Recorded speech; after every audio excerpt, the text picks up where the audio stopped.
Why do brilliant people with brilliant plans fail spectacularly? Why does the genius with the perfect product go bankrupt, while some idiot with a half-baked idea becomes a millionaire? It's not because their plan was bad. It's not because they weren't smart enough or didn't work hard enough. They failed because they were blind to the most powerful, invisible force in the universe. They ignored the one variable that separates victory from annihilation. They didn't master the art of timing. You're probably thinking, time it? Sure, it's important. No, you don't understand. It's not important. It is the only thing that matters. The right action at the wrong time is the wrong action. A brilliant joke told during a funeral isn't funny, it's a catastrophe. A seed planted in the dead of winter doesn't grow, it dies. This is a law of nature. It's a first principle. The universe runs on cycles, on seasons, on rhythm. And you, with your little plans and your big ambitions, are not exempt from this law.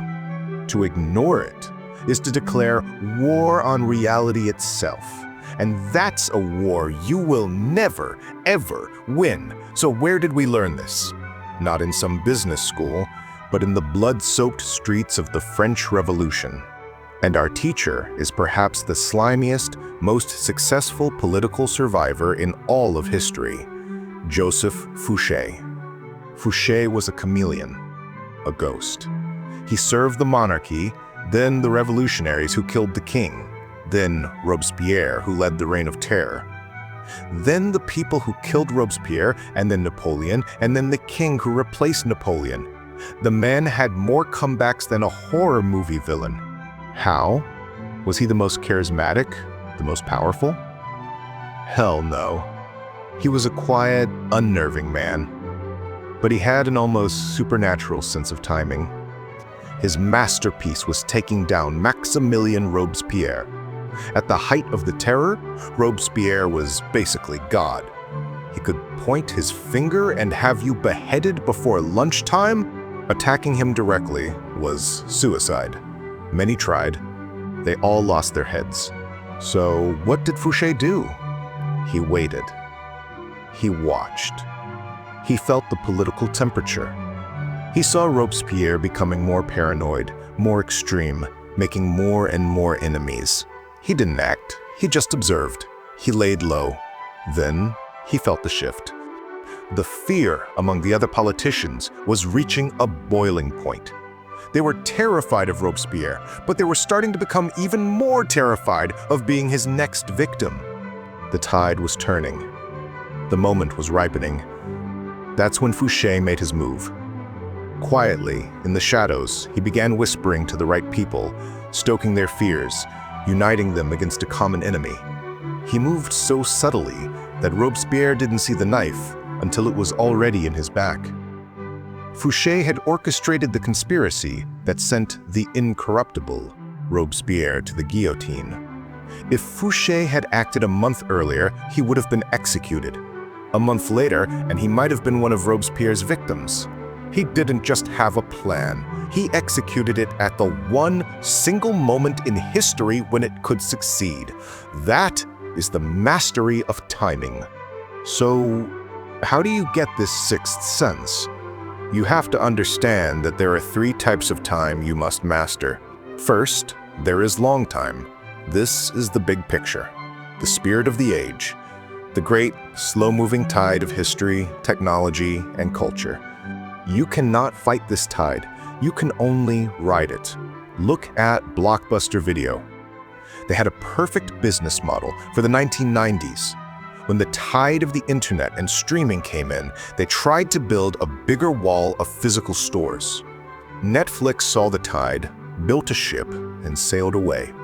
You must be a student of the long time. You have to look at the world around you and ask, where is this all going? Acting against the trend is like trying to swim up a waterfall. Second, there is forced time. This is the opposite. This is the door that suddenly flies open and will slam shut in a second. This is the opportunity you did not create, but you must seize. It demands speed and decisiveness. This was Fouché's moment. The political situation created an opportunity, a moment of weakness in his enemy. He didn't have time to write a 5-year plan. He had to strike now, to master. Forced time. You must be prepared before the opportunity arrives. You must be coiled like a spring, ready to act instantly when the moment is right. If you have to think about it, it's already too late. Finally, and most dangerously, there is end time. This is knowing when the game is over, knowing when to stop. Greed and ego make this the hardest time to master. Napoleon was a genius of long time and forced time. He rode the wave of the French Revolution and seized opportunities brilliantly, but he did not understand end time. When he invaded Russia, he won the battles. He even captured Moscow.